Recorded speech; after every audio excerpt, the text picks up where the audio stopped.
이번에는 현대차의 조직 구조를 좀 살펴보도록 하겠습니다. 박주금 대표님. 네. 이번에 많이 바뀌었죠. 예. 저는 이번 2019년 현대차 그룹의 인사가 현대차의 본격적인 3세 경영의 신호탄이고 현대차가 앞으로 어떤 방향으로 갈 것인지를 여실히 보여주는 인사였다 이렇게 진단합니다. 예.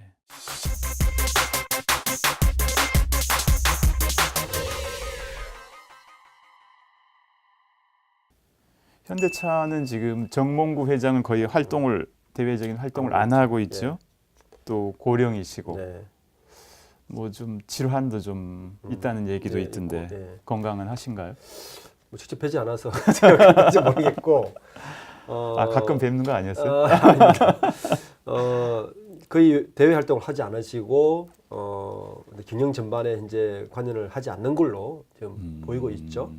실제 이제 정의선 부회장이 수석 부회장을 작년 중반에 맡으면서 진두지휘를 하고 있다. 뭐 이렇게 보는 게 맞는 것 같습니다. 정의선 부회장이 이제 실질적으로 경영을 총괄하고 있는데 경영진도 정의선 부회장 측근들로 바뀐 건가요? 네, 그렇죠. 특히 이번 인사에서 그게 가장 핵심적인 내용인데 그 전까지만 해도 정몽구 회장의 가신그룹이라고 소위 이제 가신그룹이라고 하는 부회장단 분들이 계셨습니다. 그분들이 대부분 물러났죠. 그리고 현대차의 그 인사의 특징 중에 하나는 정몽구 회장이 계실 때 회전문 인사 그리고 가신그룹들이 거의 회전문 하면서 움직이지 않는 구조가 사실은 가장 큰 문제였다고 일부 이제 전문가들이 지적을 많이 하거든요. 그도 그럴 것이 제가 옛날에 그 회사 다닐 때 임원과 사장단들의 전략 회의를 가면 이런 얘기 가끔 해요. 저분들만큼 바꾸기 어려운 분들이 없다. 왜냐하면 대부분 그 자리까지 올라가면 자신만의 방식이 성공의 방식에서 가장 좋다고 생각하시거든요. 잘 안 바꿉니다. 그러니까 그 가신그룹들의 많은 분들이 그 방식을 고수하는 이유가 그런 거죠. 그러니까 아까도 이야기했지만 정몽구 회장이 추진하고 있는 품질 경영이라든지 뭐 그런 여러 가지 그런 컨셉들이 정의선 부회장 입장에서 봤을 때는 올드한 방식으로 생각할 수도 있죠. 그렇죠. 예. 그래서 현대차의 가장 중요 보직 중에 하나는 연구개발소장, 그다음에 품질 담당, 그리고 뭐 이런 분들이었어요. 근데 정의선 부회장이 정몽구 회장 시절에 그렇죠. 정몽구 회장 시절에.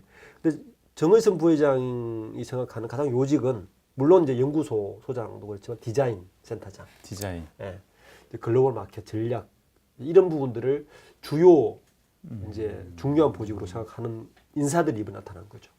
그 쪽에 계신 분들이 발탁이 되신 겁니다. 많이 발탁했죠. 조직 구성상 삼성이나 이 다른 그룹과 차별화되는 부분이 있나요? 있죠. 이제 삼성은 지금은 없어졌지만 미전실, 우리가 미래전략실에서 그룹의 컨트롤 타워가 그렇죠. 명확했지 않습니까? 명칭은 계속 바뀌어왔지만 물론 현대차는 이제 실질상으로는 그런 역할을 하는 그 타워는 없습니다. 하지만 현대차의 주요 보직들이 그 기아차나 현대제철이나 이런 주요 계열사들을 컨트롤하고 있긴 하지만 다른 계열사의 가장 큰 차이점은 현대차 출신들이 주요 계열사의 핵심 보직으로 가는 것보다 계열사의 자율성을 많이 보장해주고 있다는 것이 특징 중에 하나고요. 또 하나의 특징은 굉장히 오래 한다. 그러니까 한번 임원이 되면 굉장히 장수하는 그룹 중에 하나다. 그렇군요. 그것이 아마 이게 산업 구조도 그렇고 현대차라는 현대그룹이라는 문화체도 그런 면이 있는 것 같습니다. 그래서 그런 것들이 다른 그룹과 약간의 차별성이 있다고 봅니다. 현대차의 지금 지배 구조는 어떻게 되어 있나요? 지배 구조가 지금 가장 초미의 관심거리죠. 아시겠지만 2017년도에 현대차 그룹의 지배 구조를 개편하려다가 2018년 봄에 발목이 잡혔죠. 바로 엘리엇. 엘리엇이 딱 발목을 잡혔는데 그때에 초기의 지배 구조는 현대차는 이제 지배 구조가 어떻냐면 쉽게 설명하면 현대모비스가 가장 우두머리입니다. 현대모비스 그리고 현대모비스가 현대자동차, 자동차가 기아차, 기아차 현대제철, 현대제철이 다시 모비스 이렇게 순환 출자 구조가 현대차를 그 지배하고 있는 핵심 구조인데 사람들이 이제 의아하게 생각하는 부분이 하나 있어요. 왜 모비스지? 현대차가 아니고. 그렇죠. 그런 이유는 딱 하나입니다. 정몽구 회장이 그 원래는 현대차를 정주영 회장이 정몽구 회장에게 주려고 하지 않았어요. 그렇죠. 네. 예. 원래는 누가 현대차를 키웠냐 하면은 현대산업개발의 정상영 동생인 그분이 현대차를 키우다시피 했죠. 그래서 사실은 현대차를 그 당시만 해도 현대산업개발의 정상영 회장이 가져간 것이 아니냐라고 대부분 정설이었습니다. 예. 왕자의 난, 2000년에 왕자의 난이 일어나기 전에 예. 왕자의 난이 일어날 때 정몽구 회장은 현대모비스 전신인 그 회사를 맡고 있었어요. 아, 거기서 나오는 차가 지금 사람들이 기억 못하겠지만 갤로프라는 차가 거기서 만듭니다. 그러니까 갤로프라는 차는 SUV죠. 예, 현대차에서 만든 게 아니라 현대모비스 전신에서 만든 차예요. 그랬었구나. 다른 회사에서 만든 예. 거예요. 그만큼 정몽구 회장이 자동차에 관심이 많았다는 거죠. 그런데 왕자의 난이 일어나면서 현대차가 그쪽으로 가지 않고 정몽구 회장이 차지하게 됩니다.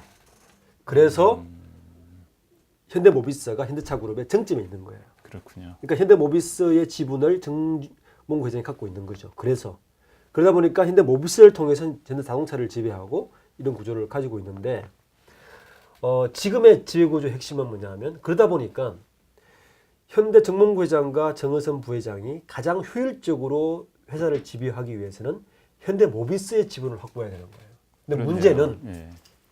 정의선 부회장이 현대모비스의 지분이 없다는 겁니다. 음.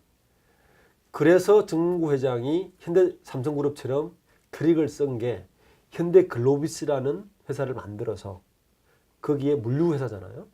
현대자동차의 모든 일감을 거기다 몰아줘서 현대글로비스를 급성장시키죠. 그러면서 정의선 부회장은 현대글로비스의 지분을 갖게 만들어주고 그렇군요. 현대글로비스를 지렛대 삼아서 모비스를 지배하고 이렇게 해서 두 개 분할하고 합병을 했는데 거기서 발목이 잡힌 겁니다. 지금 이제 4대 그룹 중에서는 현대차만 순환 출자 구조가 해소가 네. 안 되고 있는데 그런 사정이 있는 건가요? 그러면은 그렇죠. 해소를 해야 될까요? 해소를 해야 되죠. 해소를 네. 할 방법은 현대모비스라는 기업을 인적 분할을 해서 일단 글로비스와 합병해서 그 분할을 하고 합병을 해서 지주회사 비슷하게 만들고 지주회사로 간다는 말을 안 했습니다. 지주회사를 비슷하게 만들고 그를 통해서 그 현대차, 기아차, 제철로 이어지고 제철 다시 모비스로 이어지는 이 출자 고리를 끊어야 되죠. 끊어서 네. 기아차가 가지고 있는 모비스 지분, 제철이 가지고 있는 지분을 사들여서 이제 일괄처럼 만드는 게 지금 방식인데 문제는 이걸 정도로 하게 되면 엄청난 금액이 됩니다. 돈이 많이 들죠. 근데 아까도 이야기했지만 현대차 입장에서는 지금 삼성동에 사옥도 지어야 되고 돈이 많이 드는데. 지배구조도 개편해야 되고 사실 굉장히 많은 힘이 필요한데 문제는 실적도 좋지 않습니다. 그런데 여기서 힌트 재밌는 거 정의선 부자 입장에서 지배구조를 개편하려면 현대차나 모비스 실적이 좋으면 유리할까요? 좋지 않으면 유리할까요? 좋지 않아야 유리한 거 아니에요? 아 그거 쉬운 답 아닌데 일반인들은 이걸 잘 이해를 못하는데 오너일가 입장에서는 현대차와 모비스의 주가가 낮을수록 지배구조 개편하기는 훨씬 더 유리합니다. 그렇죠. 예. 주가 낮으니까 사들 돈이 적게 들잖아요. 예. 그래서 이건 정말 이제 말도 안 되는 이야기지만 이게 실적하고 연관이 있다. 아 그런 거 아니냐라는까지 이야기를 이제 하는 게 지배구조 개편하기에는 지금 시기가 딱이다. 아까 음모론인가요? 그렇죠. 아까 그 그래프가 이상하잖아요. 예. 토요타 실적하고 현대차 그래프 완전 역성장하고 있다는 게 글로벌 시장하고 맞지도 않고 어쨌든 좋은 기회인 거는 맞네요. 뭐 어쨌든 예. 뭐 그거 그럴 일은 절대 없겠지만 예. 우리가 추측은 해볼 수 추측을 해볼 수 있으니까. 있는 거고 저는 그 어쨌든 올해가 정의선 부회장이 지배구조 개편을 할 수 있는 철호의 찬스가 아니냐. 그렇군요. 그러다가 정부에서도 빨리 개편하라고 그러고 하니까 뭐 삼성 빨리 지어라 그러고 어쨌든 좋은 테스트를 보여주고 있잖아요. 그렇죠. 좋은 기회가 아니냐 이렇게 생각합니다. 좀 현대차가 그렇다면 지금 시급하게 해결해야 될 뭐 과제라든가 이런 게 어떤 게 있을까요? 제일 큰 과제는 일단 실적이죠. 저는 그 정몽구 회장님이 만들어 놓은 그 일괄 체제, 현대제철, 모비스, 현대디아무스라든지 거쳐서 모비스, 현대차, 기아차로 가는 이 일관 체제를 어느 정도 해소를 해야 된다. 원가를 개선할 수 있다. 그래서 아마 최근에 모비스도 보면 현대차의 마켓을 50% 언더로 떨어뜨리려고 노력을 하고 있고 현대제철도 시장을 다변화하려고 노력을 하고 있는데 문제는 안 된다는 거죠. 바람직해 보이는데 잘 안 되는 거죠. 예를 들어서 BMW나 메르세데스나 포드가 현대제철의 강판을 사겠습니까? 그걸 사는 순간 되게 비싸다는 얘기가 있던데. 비싸기도 하고 사는 순간 기술이 유출되잖아요. 음. 최신 트렌드도 알게 되고. 그러니까 경쟁사들이 쉽게 그 시장을 열어주지 않는 거죠. 그래서 그런 단점 하나가 있고 두 번째는 현재 자동차 산업은 단순한 자동차 산업에서 모빌리티 산업으로 가고 있는데 그렇죠. 그러니까 모빌리티 산업으로 가는 이 중요한 시점에 현대차의 전략이나 대안이 필요하다.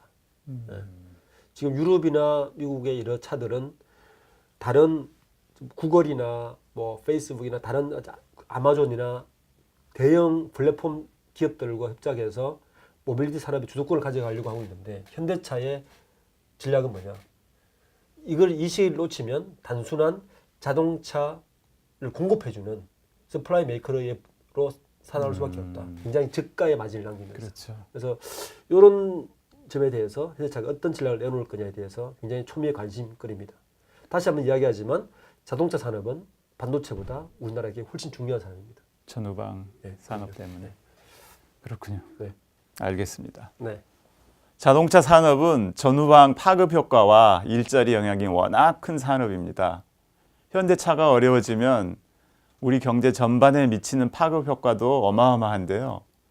현대차 경영진이 선택과 집중을 통해서 이 위기를 잘 극복해내기를 바라는 마음입니다.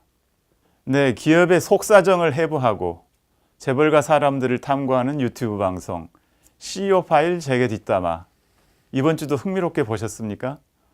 이 방송은 수요일부터 금요일까지 3일 동안 매일 밤 9시마다 업로드됩니다. 짧은 편집 방송은 수시로 올라갑니다. 재벌가의 뒷얘기가 궁금하신 분들이나 기업과 경제를 공부하고 싶은 분들이라면 꼭 구독 신청을 하셔서 빠짐없이 보시면 큰 도움이 되실 겁니다. 지금까지 박주근 CEO 스코어 대표와 함께 했고요. 저는 이창호였습니다. 여러분 고맙습니다. 설 재밌게 보내십시오. 재밌게 보내세요.